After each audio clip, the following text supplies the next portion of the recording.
বিরতির পর স্বাগত। এখন খবর বিস্তারিত। রেলের বর্ধিত ভাড়া হ্রাস করার দাবিতে দেশ জুড়ে সমালোচনায় সরব হয়েছে সবকটি রাজনৈতিক দল। দেশের রাজধানী দিল্লি এমনকি মোদীর নির্বাচনী ক্ষেত্র বারাণসীতেও বিক্ষোভ প্রদর্শন করেছে বিরোধী রাজনৈতিক দলগুলি। রেল ভাড়া বৃদ্ধির প্রতিবাদে বিক্ষোভ শুরু হয়েছে দেশ জুড়ে।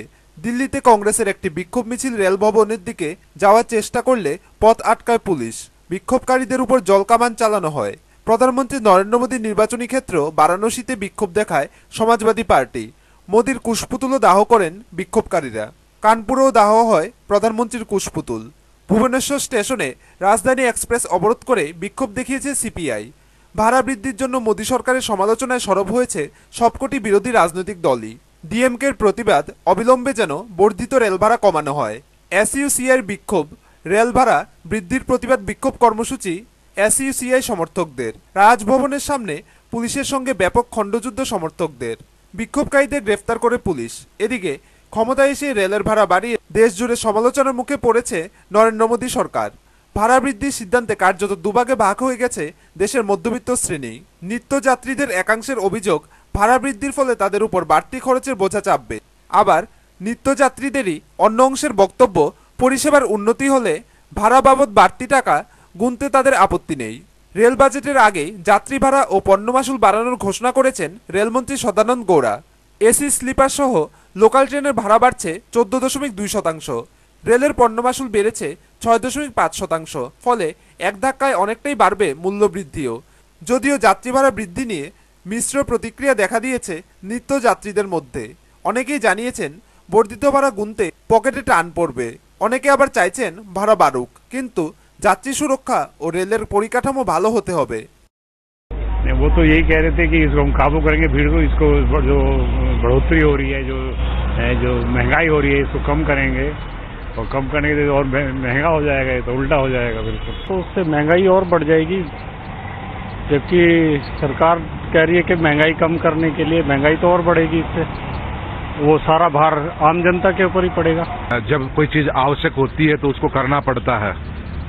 बहुत सालों से किरायों में बहुत कम बढ़ोतरी हुई थी, जिसकी वजह से जितनी सुविधाएं भारत में, जितना बड़ा रेल का तंत्र विश्व में है, उसको आगे बढ़ाने के लिए सरकार ने यह आवश्यक समझा होगा जब ये ऐसा किया होगा।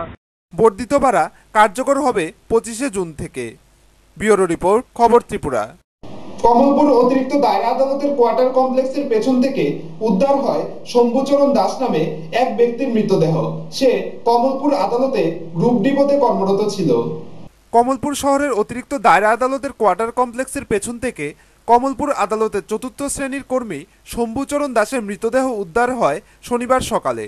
ঘটনার বিবরণে জানা যায়, শনিবার সকালে কোয়ার্টার কমপ্লেক্স এলাকার মানুষ দেখতে পায় আদালতের কোয়ার্টার কমপ্লেক্সের পেছনে পরিত্যক্ত জলাভূমিতে একটি মৃতদেহ পড়ে আছে। খবর পেয়ে কমলপুর থানার ওসি দেবপ্রসাদ রায় এবং এসডিপিও উত্তম বণিক ঘটনাস্থলে যান এবং মৃতদেহটি শনাক্ত করেন। মৃতের নাম শম্ভুচরণ দাস। তার বাড়ি কৈলাসর কাচরঘাটে। সে কমলপুর আদালতে গ্রুপ ডিতে চাকুরিরত। সে প্রতিদিন মদ্যপান করত। প্রতিদিন মদ্যপান ও অসংযত জীবনযাপন তার মৃত্যুর কারণ বলে পুলিশের অনুমান। ব্যুরো রিপোর্ট, খবর ত্রিপুরা। বক্সনগর আরডি ব্লকের অন্তর্গত কলমচোরা গ্রাম পঞ্চায়েতের আদমপুর পশ্চিম পাড়ায় একটি বাড়িতে অনুষ্ঠিত হয় সিপিএম দলের উঠান সভা। সভায় উপস্থিত ছিলেন ক্রীড়ামন্ত্রী শহীদ চৌধুরী। সভায় 8 পরিবারের 18 জন ভোটার কংগ্রেস দল ত্যাগ করে সিপিএম দলে যোগ দেয়।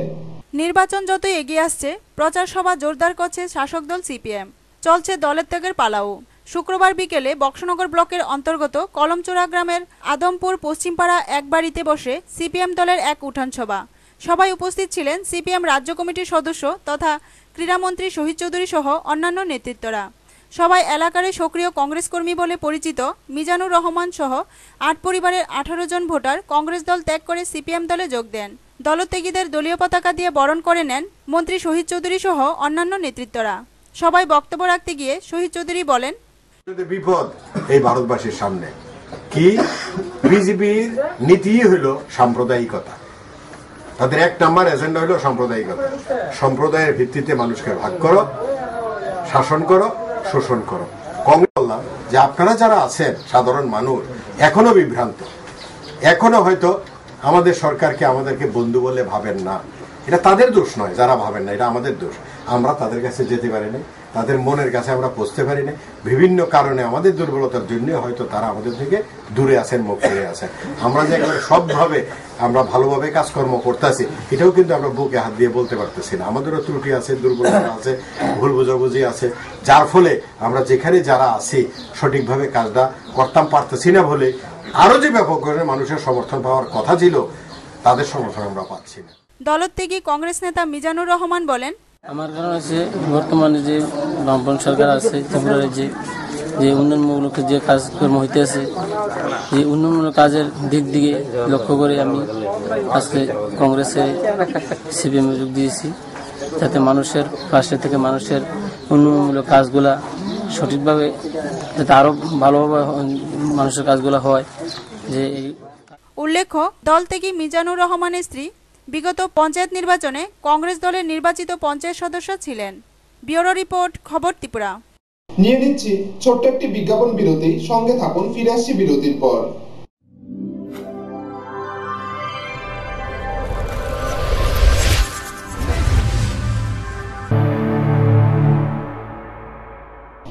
বিরতির পর আবারও স্বাগত। খোয়াই আরএমইউর উদ্যোগে ত্রিপুরা জাইকা প্রজেক্ট কৃষি বনায়নের উপর একদিনের কর্মশালায় উপস্থিত ছিলেন তেলিয়ামুড়া বন বিভাগের এডিশনাল ডিএফও প্রাণজিৎ ভৌমিক। অনুষ্ঠান শেষে খোয়াই বন দপ্তরে যাওয়ার পথে 2 উপজাতি যুবককে আটক করায় জনগণের রোষের মুখে পড়তে হয় এডিশনাল ডিএফও প্রাণজিৎ ভৌমিককে। শুক্রবার খোয়াই আরএমইউর উদ্যোগে ত্রিপুরা জাইকা প্রজেক্ট কৃষি বনায়নের উপর একদিনের কর্মশালায় অংশগ্রহণ করতে খোয়াইয়ে আসেন তেলিয়ামুড়া বন বিভাগের এডিশনাল ডিএফও প্রাণজিৎ ভৌমিক। অনুষ্ঠান শেষে তিনি একসময় খোয়াই বন দপ্তরেও যান। সেখানে যাওয়ার সময় খোয়াই অফিস টিলা সড়কের উপর স্থানীয় জনগণের রোষের মুখে পড়তে হয় ওনাকে। ঘটনার বিবরণে জানা যায়, শুক্রবার বিকেল 4টা নাগাদ চাম্পাহাওর 2 উপজাতি যুবককে গাছের লক সহ পাকড়াও করেন এডিশনাল ডিএফও। সাধারণ খেটে খাওয়া 2 উপজাতি যুবককে আটক করার ঘটনা প্রত্যক্ষ করে এগিয়ে আসেন স্থানীয় জনগণ। ওনারা অভিযোগ করে বলেন, যেখানে খোয়াই শহরে বহু গাছের লক প্রতিদিন পাহাড় থেকে আসে এবং সুভাষ পার্ক বাজারে মজুদ থাকে, সেখানে চোরা কারবারিরা একের পর এক বন ধ্বংস করে চলেছে। সেখানে গরিব উপজাতি যুবকদের কেন আটক করা হলো? কি করে সাধারণ গাছের ছিলকা বা বাকলকে গাছের লক বলে স্বীকৃতি দিল এডিশনাল ডিএফও প্রাণজিৎ ভৌমিক? এ নিয়ে জনমনে ক্ষোভের সঞ্চার হয়। কিন্তু আসলে উদ্ধারকৃত সামগ্রীগুলি গাছের বাকল নয়, চিরানো কাঠই ছিল। জনগণের ধারণা ভুল হলেও 2 গরিব উপজাতি যুবককে পাকড়াও না করে এর পেছনে যে মাস্টারমাইন্ড বা চোরাকারবারি কাজ করছে তাদের গ্রেপ্তার করে কঠোর শাস্তির ব্যবস্থা করলে উপকৃত হতো মানুষ, রক্ষা পেত আমাদের বনজ সম্পদ। যদিও ঘটনার পর এডিশনাল ডিএফও প্রাণজিৎ ভৌমিক মিডিয়ার সামনে আসেননি। বাকলা আনছি, আমরা বাকলা বেচবার লাগিয়ে আনছি, এরপরে হেরার পাইছে আমরা দিন করছি। বাকলা এখানেও 15টা আছে।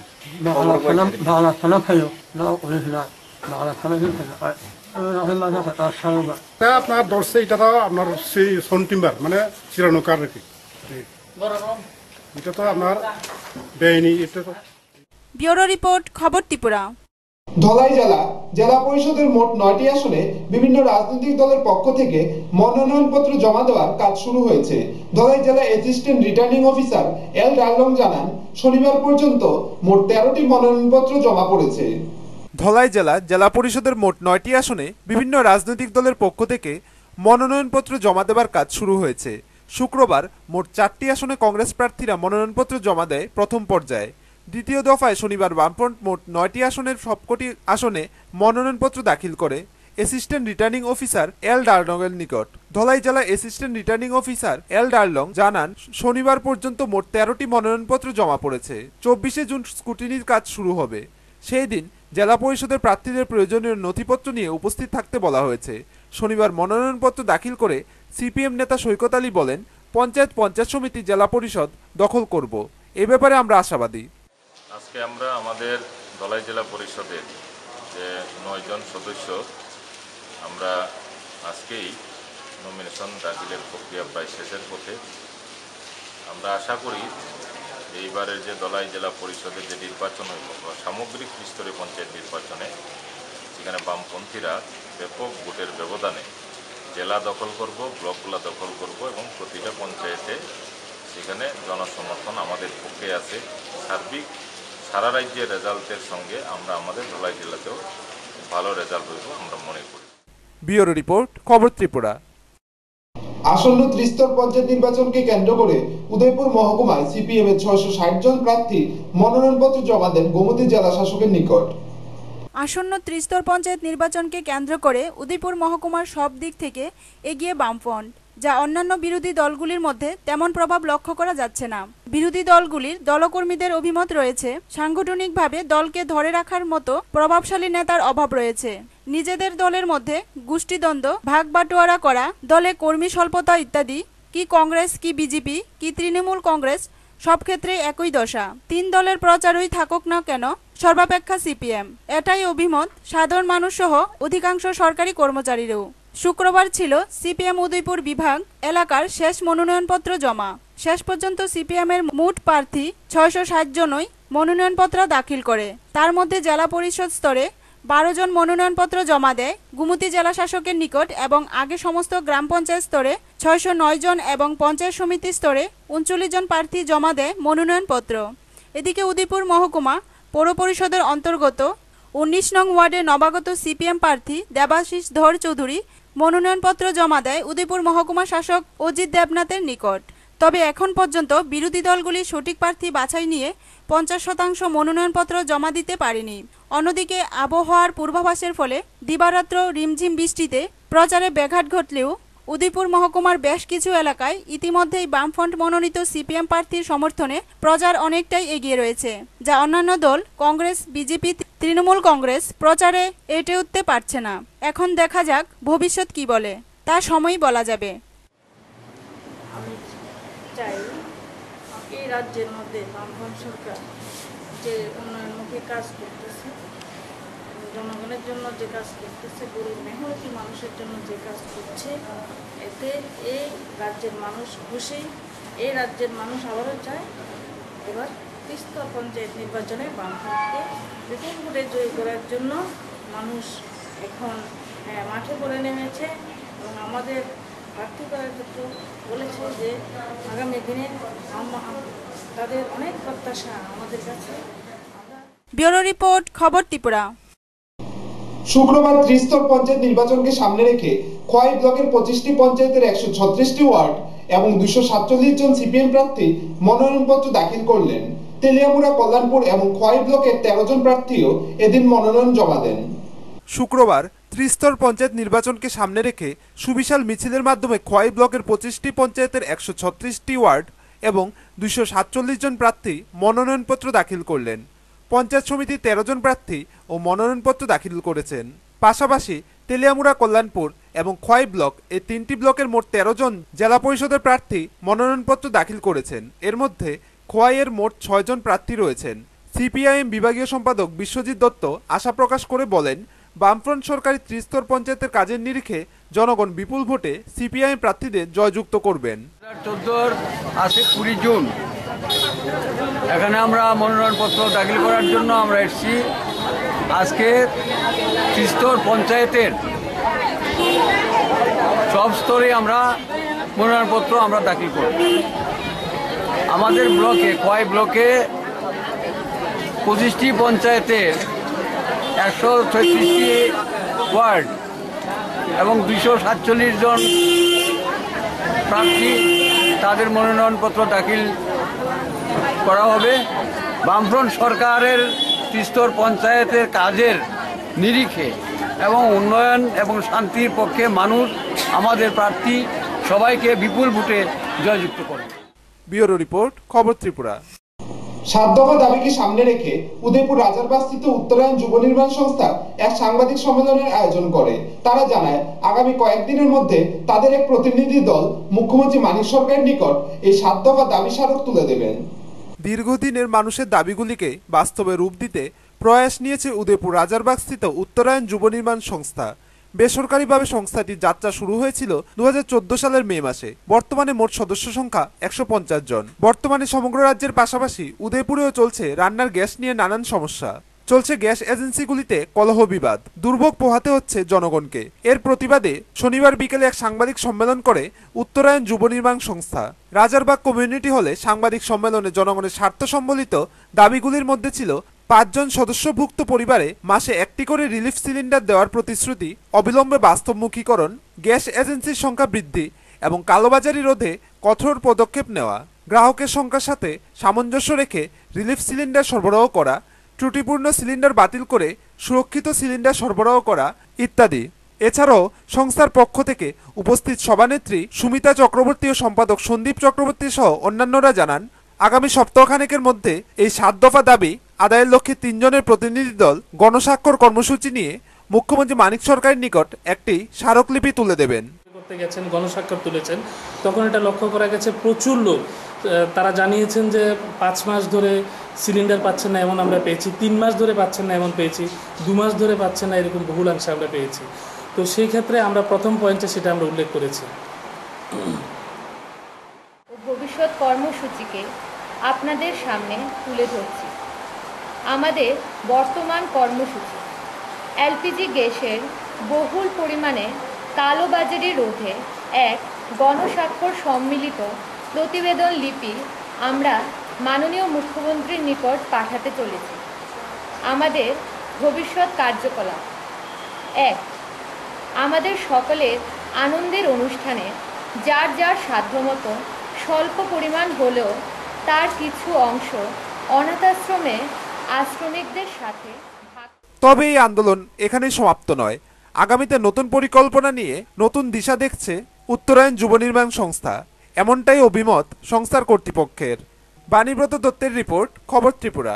হুকলাইন বিরোধী অভিযানে নেমে সফল হয় তেলিয়ামুড়া বিদ্যুৎ দপ্তর।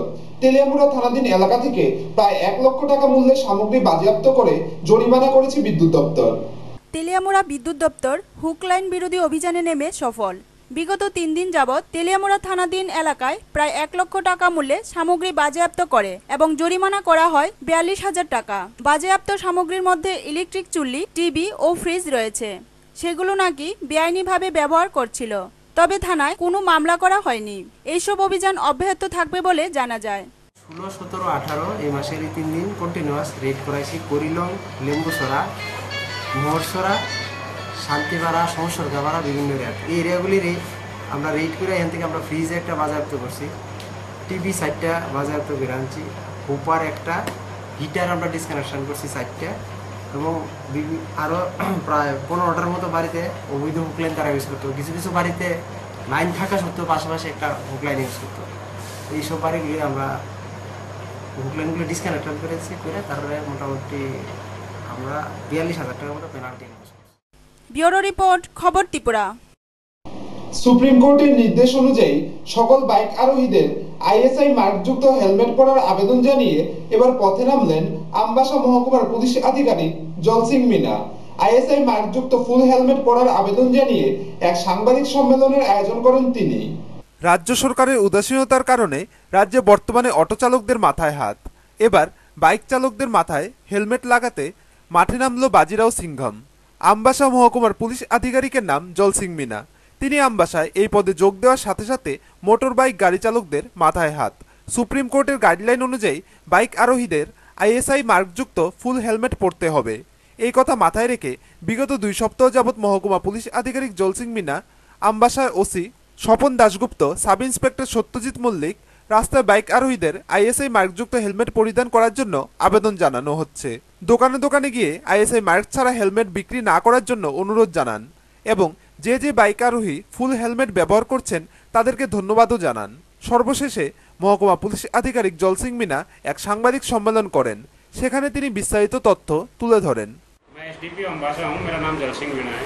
और ड्राइवर और जो ड्राइवर के पीछे बैठता है पिल्लन, राइडर और पिल्लन दोनों के लिए कुछ चीजें बताऊंगा। उसमें हेलमेट से रिलेटेड है खास तौर से। जो नॉर्मली हम देखते हैं कि वो उसमें राइडर बाइक पे इस हेलमेट को यूज कर रहा है। ये हेलमेट अकॉर्डिंग टू लॉ भी एप्लीकेबल नहीं है ये। और दूसरा, इसमें जो अपना पर्सनल सिक्योरिटी और सेफ्टी है लाइफ का, उसको भी बहुत खतरा है इसमें। यदि हम अच्छे हेलमेट का व्यवहार करेंगे तो बहुत सारी जो दुर्घटनाएं हैं उनमें होने वाली मौतों को रोका जा सकता है। जो दूसरा हेलमेट है ये ISI मार्का वाला हेलमेट है और ये फुल हेलमेट है। मैं सभी राइडर्स और पिल्लन को ये सलाह दूंगा कि वो इस हेलमेट का व्यवहार करें। थोड़ा रेट में इनके अंतर है, लेकिन ये हेलमेट उनके जीवन से ज्यादा महंगा नहीं है, जीवन ज्यादा महत्वपूर्ण है। ব্যুরো রিপোর্ট, খবর ত্রিপুরা। এখন খেলার খবর।